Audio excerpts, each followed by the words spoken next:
Each and every German panzer division had a workshop company to repaint and maintain its tanks. This company was also equipped with mobile cranes.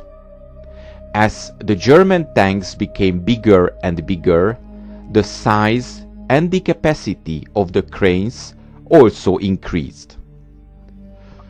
The German army started the war with a relatively light 3-ton capacity crane, which was used by the mechanics during the entire conflict.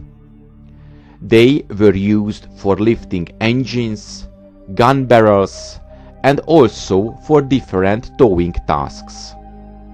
This crane was produced on the chassis of the Büsi-Gnag 500 truck, which was manufactured from 1939 until 1942, and later also on the chassis of the Büsi-Gnag 4500, which started to replace the previously mentioned vehicle from 1942.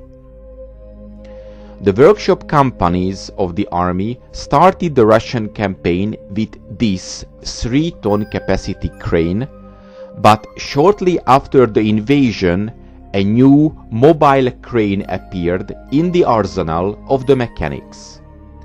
This was the Sonderkraftfahrzeug, so Special Purpose Vehicle 9/1, built on the chassis of the Sonderkraftfahrzeug 9 heavy prime mover.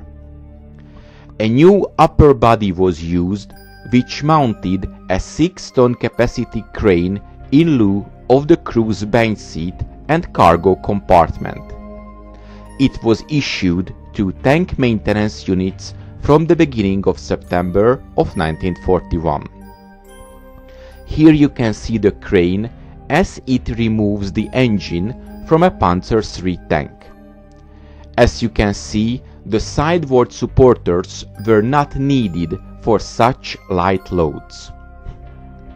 As the German heavy tanks and tank hunters appeared in the middle of the conflict, an even larger 10-ton capacity crane was fitted on the chassis of the heavy prime mover. This version was the Sonderkraftfahrzeug 9/2. The crane was so big and heavy that it required outriggers to stabilize the vehicle before operations could begin. A large counterweight was also mounted for the front support. This was a relatively rare vehicle, and it was issued only to the workshop platoons of the heavy tank battalions.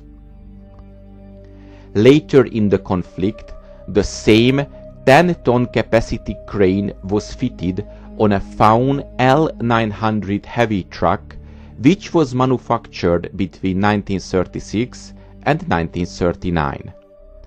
As you can see, not only tank mechanics, but other pioneer units used this vehicle on a regular basis. It is interesting to note that after the war, some machines were used in the civilian sector, such as the construction companies, up until the middle of the 1950s.